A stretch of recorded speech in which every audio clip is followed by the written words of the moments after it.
Princess Anne sits in silence, her gaze lowered, as though the weight of the moment has pinned her to the very chair beneath her.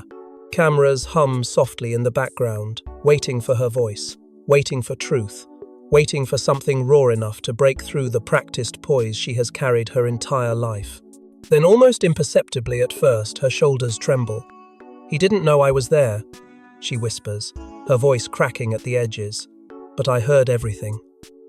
The words hang in the air like a bell struck in a cathedral, echoing into a room that feels suddenly smaller.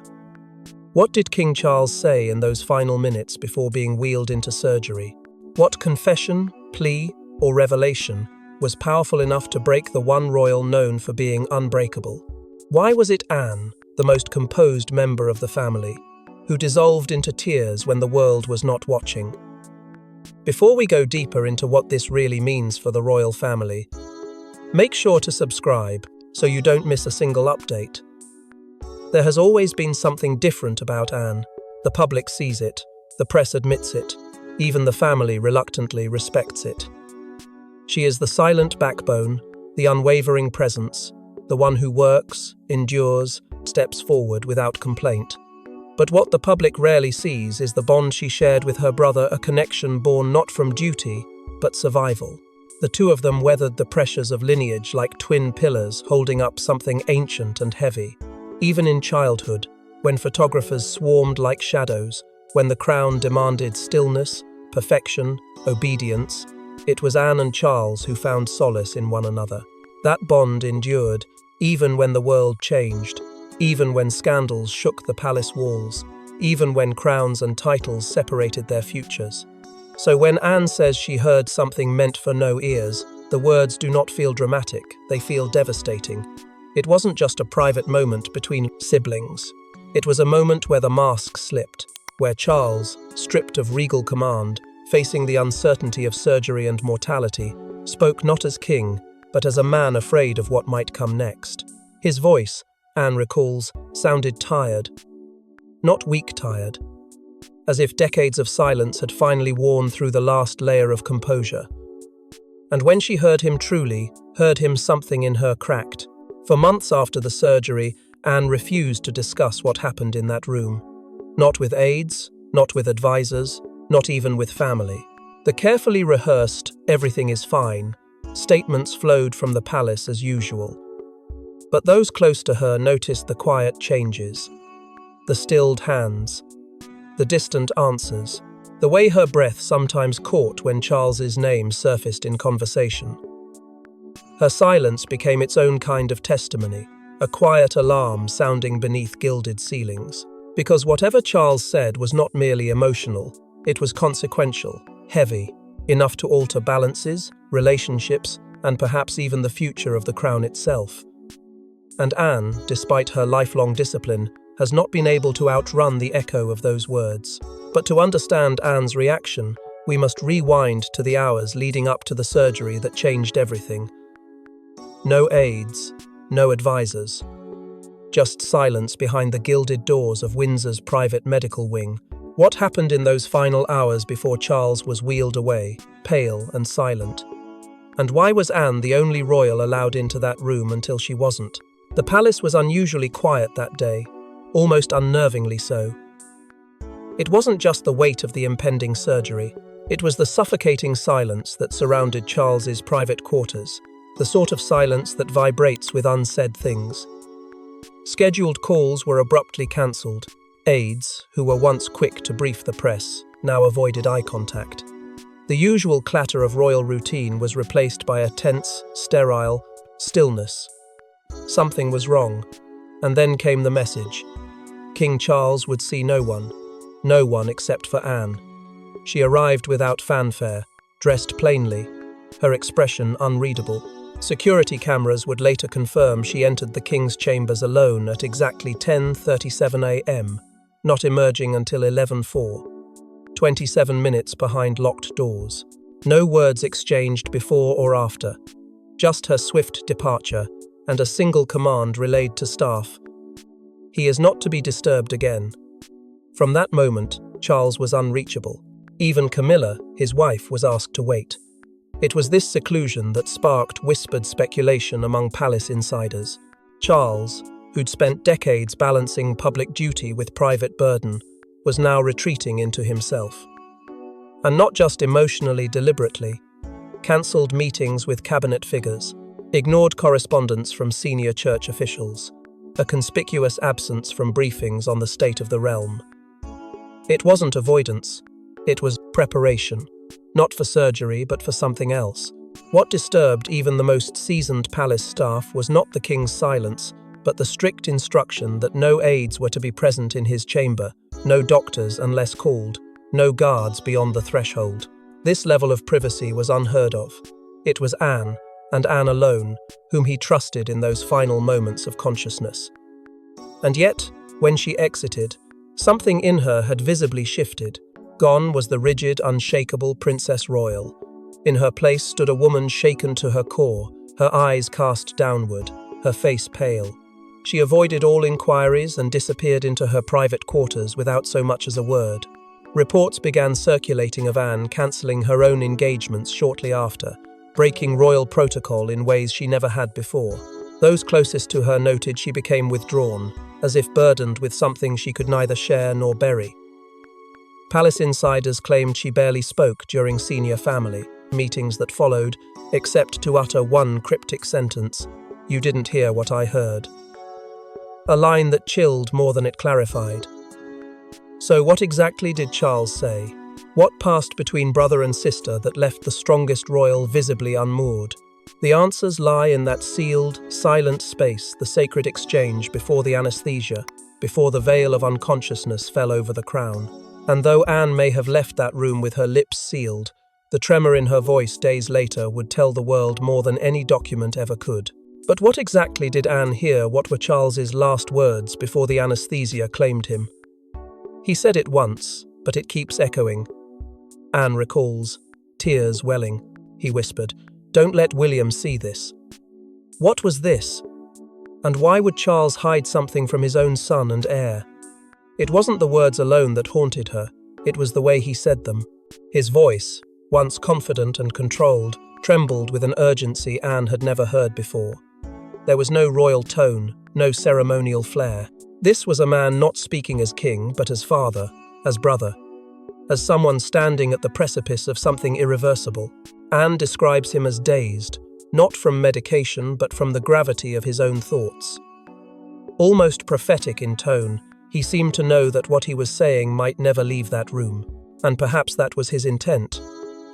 Yet when he placed the envelope into Anne's hand, his grip was startlingly firm. Cold, yes, but deliberate. "Don't let William see this," he repeated. Then, silence. That envelope, now the centre of speculation across both royal corridors and public discourse, was no ordinary document. At least, that's what many believe. Official sources claim it contained routine medical directives. But insiders whisper of something deeper, heavier. It was sealed not with a hospital's label, but with the royal insignia embossed, personal, and prepared in advance. As though Charles had expected this very moment to come and had carefully chosen Anne, of all people, to carry the burden. Why not Camilla?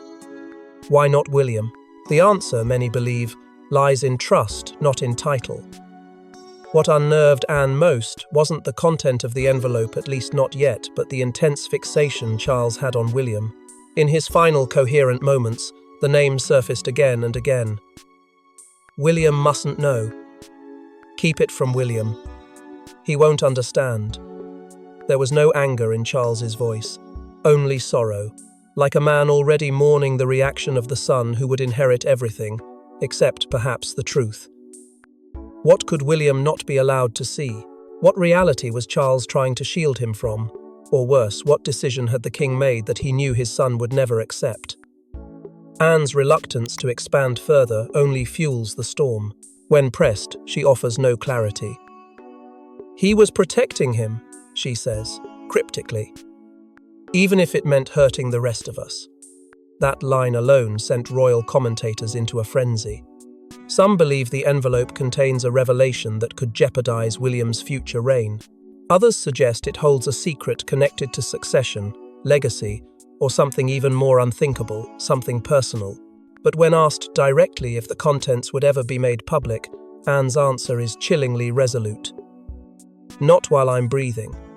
The gravity of that moment, the trembling handover, the haunting whisper, the secrecy so tightly wound it could fracture the family from within, marks a turning point, not just in Anne's composure, but in the trajectory of the monarchy itself. For Charles to lean so heavily on Anne in those final moments of clarity suggests a fracture between him and his son that the public had never been allowed to see. And whatever this is, Charles clearly believed William couldn't handle it, or worse, shouldn't. But, while Anne clutched Charles's envelope, another secret was already unraveling within palace walls. For 5 days, the envelope remained unopened, guarded in a locked drawer beneath Anne's personal study. What was inside it, and why did she wait? And when she finally tore it open, why did she collapse in front of her staff? The instructions had been clear. Charles, in those dimly lit final moments before surrendering to the anesthetic, had placed that envelope into Anne's hand with firm resolve. His eyes, barely open, carried the weight of unspoken fear. He trusted her to do what he could not. But even with that burden pressed into her palm, Anne couldn't bring herself to face what lay inside. For nearly a week, she circled it like a flame. She didn't sleep. She didn't speak. Even her most senior aides noticed her abrupt silence, the tension in her shoulders, the way she'd retreat from family conversations without explanation. It was as if time had frozen around her and the envelope. Behind the scenes, advisors pleaded with her. "This is what His Majesty wanted," one told her.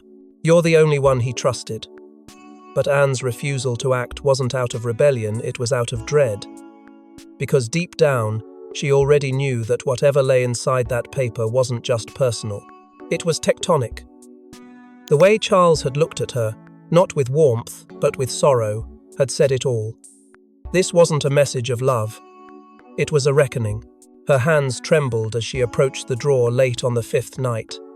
Alone. No cameras. No servants. Only silence.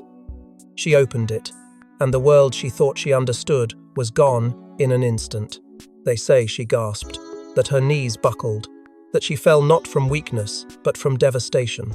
Staff rushed in after hearing the commotion, only to find the Princess Royal on the floor, the opened envelope beside her. She didn't speak at first. She simply stared ahead, eyes glassy with disbelief. Then came a single phrase, barely audible but sharp enough to slice through the still air. "This changes the line." Those 4 words detonated inside palace walls. From that moment, Anne refused to discuss what she'd read. Not with her aides, not with her family. Whatever the document contained was now locked in her heart. But whispers began to circulate. Had Charles written a secret amendment to his will? Had he declared a change to the line of succession? Or had he revealed a truth about William, something that could shake the very legitimacy of the crown? Theories spiraled.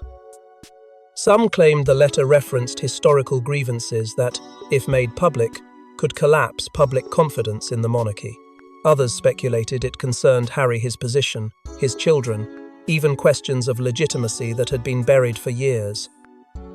But no one could say for sure. Because Anne would not speak of it again.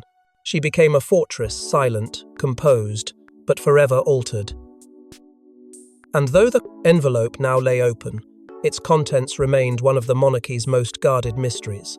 As Anne privately wrestled with the truth, one figure loomed on the horizon, Prince William, unaware he was at the heart of his father's dying thoughts. Why was the heir to the throne barred from seeing his father before the surgery? And why did Charles only allow Anne into that sacred space?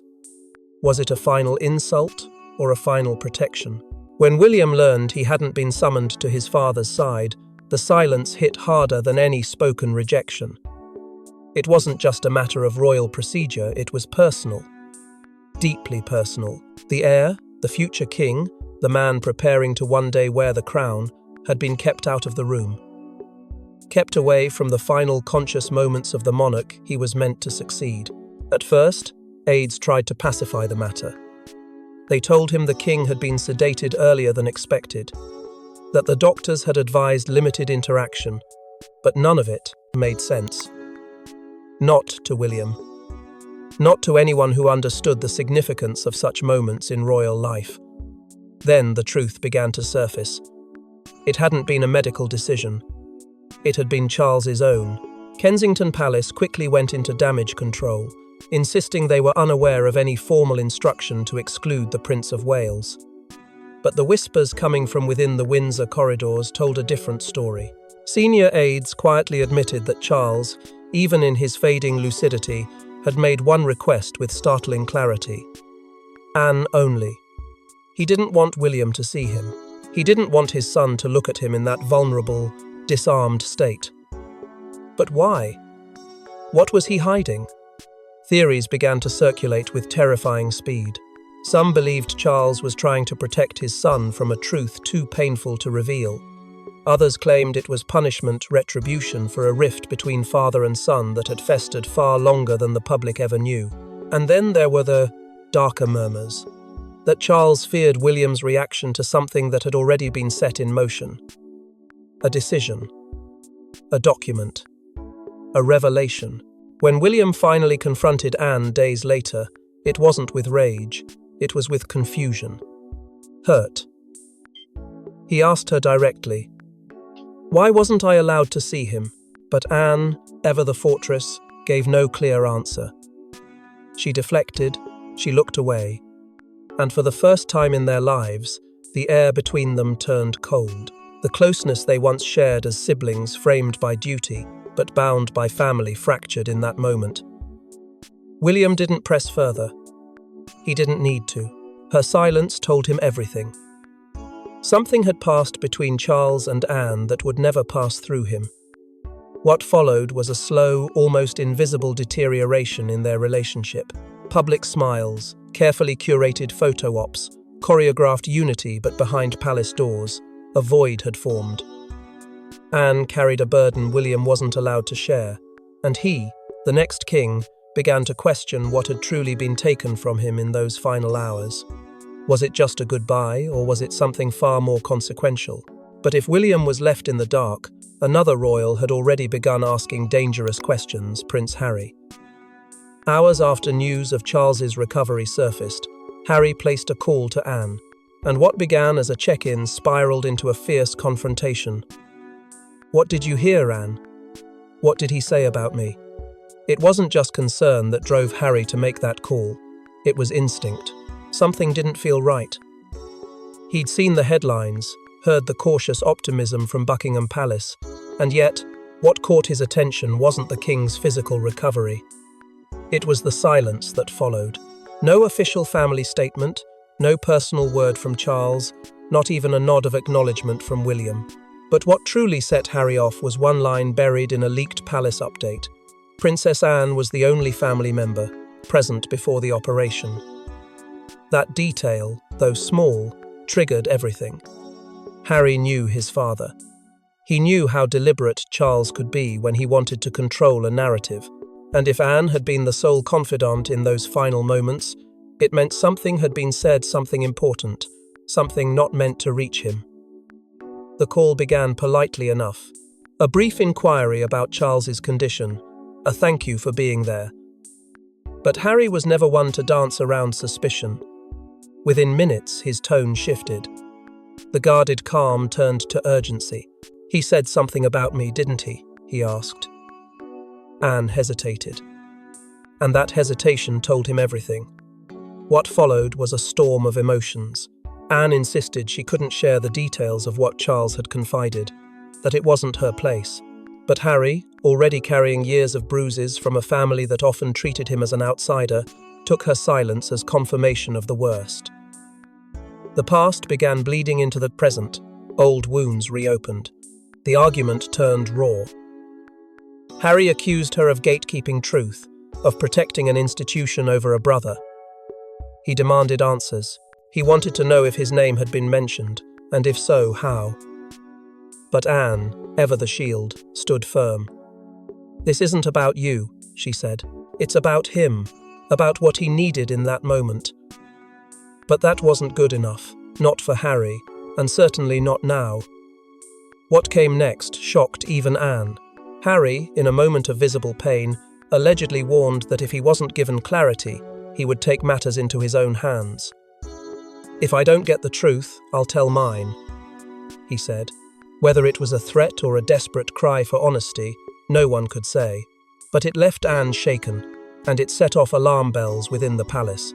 Because if Harry suspected that Charles had questioned his role, his lineage, or his future within the monarchy in those private moments, the fallout could be catastrophic. Exactly what the whispers hinted at. That Charles, in his final lucid moments, had expressed doubt, not anger, but uncertainty. That perhaps his legacy would be safer in fewer hands. That not every branch of the tree needed to survive the storm. It was a devastating possibility. One that, if confirmed, could trigger a fracture no public appearance or photo op could ever repair. And while the brothers simmered on opposite sides of the globe, Anne faced a new, unexpected twist. Charles woke up, and he remembered everything. Doctors didn't expect him to be lucid so quickly, but just hours after surgery, Charles opened his eyes and said Anne's name first. What followed was a whispered exchange that sent Anne running from the room, pale as death. It was meant to be a long recovery. Monitors, sedation, silence. The kind of healing that required stillness and time. Yet, Charles defied all timelines. Within hours of being brought back to consciousness, he stirred. Nurses, stunned, alerted the royal medical team. Aides were summoned, but before anyone could enter, he spoke one word with clarity and intent. Anne. That single name, uttered in a weak but unmistakable voice, triggered a wave of urgency through the halls. She was rushed to his bedside, her footsteps heavy with the weight of everything she still hadn't said and everything she had read. When she entered, the doors were sealed. What was said between them remains unconfirmed, but what's undeniable is what came after. Witnesses saw Anne emerge just 17 minutes later, visibly trembling. Her face, drained of its usual steel composure, told a story of devastation. Moments before, she had stood as the sole guardian of his secrets. But now, she had become their victim, one royal aide whispered. She looked like someone who had been betrayed by the very person she was trying to protect. Inside the room, Charles had asked one question first. "Did you open it?" And when Anne nodded, he closed his eyes for a long time before whispering something no one else was allowed to hear. What words passed between them in that hospital chamber remained sealed behind royal silence. But the fallout was unmistakable. Charles, now alert, demanded the envelope back, but it was too late. Anne, still clutching the words that had upended her understanding of her brother, and perhaps the very future of the monarchy, could only shake her head. It was opened. It had been read, and the damage was already done. Whatever Charles had intended for Anne to carry, he now realized she had absorbed. And something in her expression, grief maybe, or disbelief, seemed to strike him like a blow. Staff waiting outside heard no shouting, no confrontation, just silence. And then Anne rushing from the room, hands shaking, eyes unfocused. For a woman known as the monarchy's iron spine, it was a moment of rare collapse. One nurse later told a colleague, "She didn't look like she'd seen a ghost. She looked like the ghost had been someone she loved. Something sacred had shattered, whether it was Anne's trust in her brother, her belief in the institution, or simply the unbearable knowledge of what had been written, no one could be sure. But from that moment on, Anne withdrew even further. She missed key meetings, skipped public engagements, refused to attend briefings unless absolutely necessary. Whatever Charles had said in that recovery room had broken something deeper than protocol. It had broken her. Whatever Charles said next would not remain contained because someone inside the palace was leaking. Anne's private tears were never meant to be seen.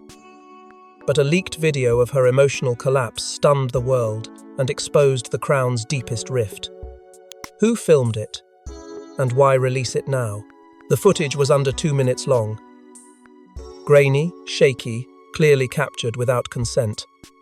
But what it revealed sent shockwaves through Buckingham Palace and beyond. In a quiet corner of the royal estate, shielded from the public eye, or so she believed, Anne broke down. Shoulders shaking, hands pressed to her face, she repeated one line, barely audible over her sobs. "It's too much, he can't expect me to carry this alone." The leak hit the internet like wildfire. Within hours it was dissected, analysed, debated.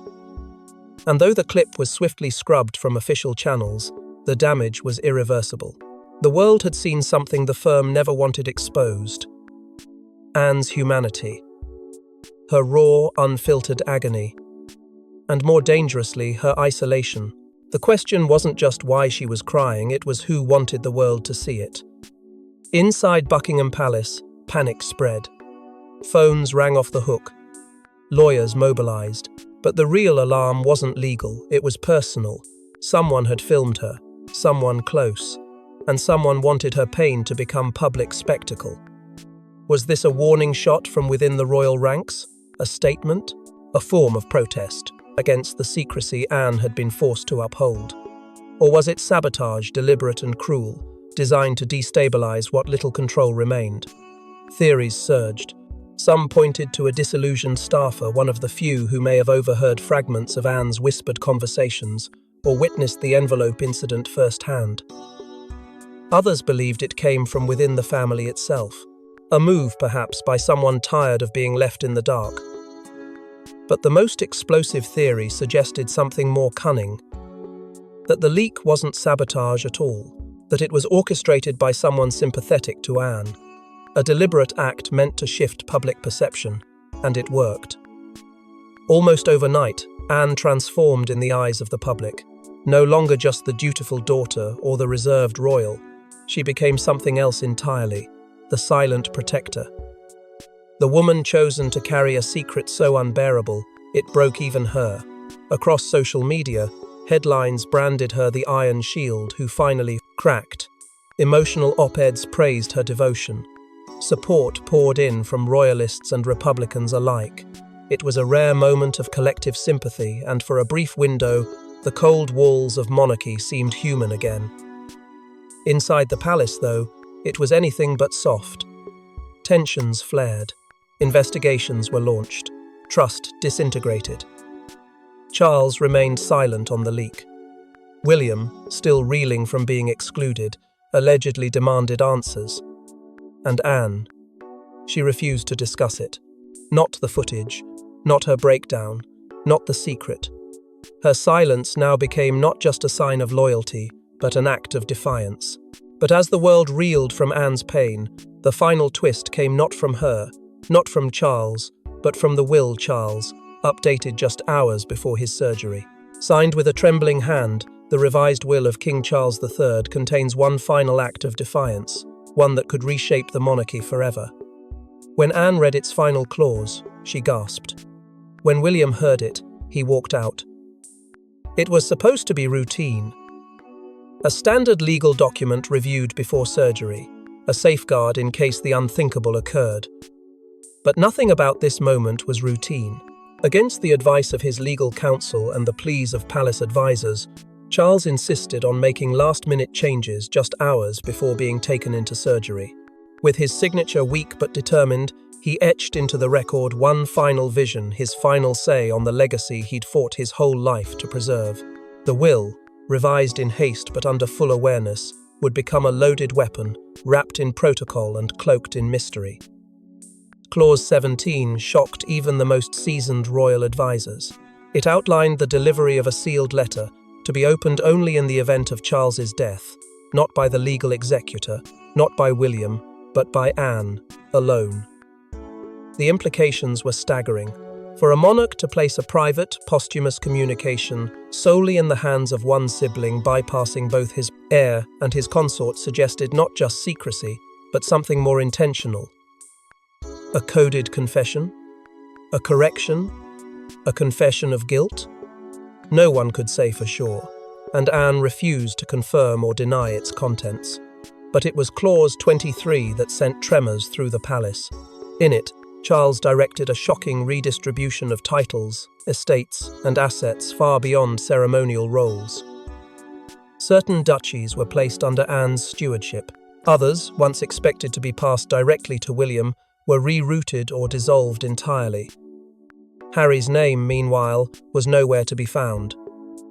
Not as a beneficiary. Not even in mention. It was as though, in Charles's final legal reckoning, his youngest son had already ceased to exist. Royal watchers speculated that the omission was deliberate, symbolic of a decision Charles had made but never announced. The will had become a battlefield, one written in ink, but felt in blood. The legality of the document was immediately called into question. Could a monarch, hours before major surgery, be deemed of sound mind? Could these changes be contested in court? Behind palace doors, legal teams began their quiet war, strategizing, analyzing, calculating risk. But it wasn't legality that disturbed the family most. It was intent. Why had Charles taken this path? And why, above all, had he burdened Anne with the most dangerous fragments of truth? In the days that followed, Anne vanished from public life. No interviews, no statements, no explanations, not even a whispered acknowledgement of what she now carried. The woman who had stood at the heart of this storm, who had been the last to hear her brother's conscious words and the first to see his will, was now silent. And her silence echoed louder than any proclamation. And so, the Princess Royal, once the firmest pillar of the crown, now holds its most volatile secret. The monarchy remains intact, for now. Thanks for watching. Please don't forget to like and subscribe, and we will see you in next one.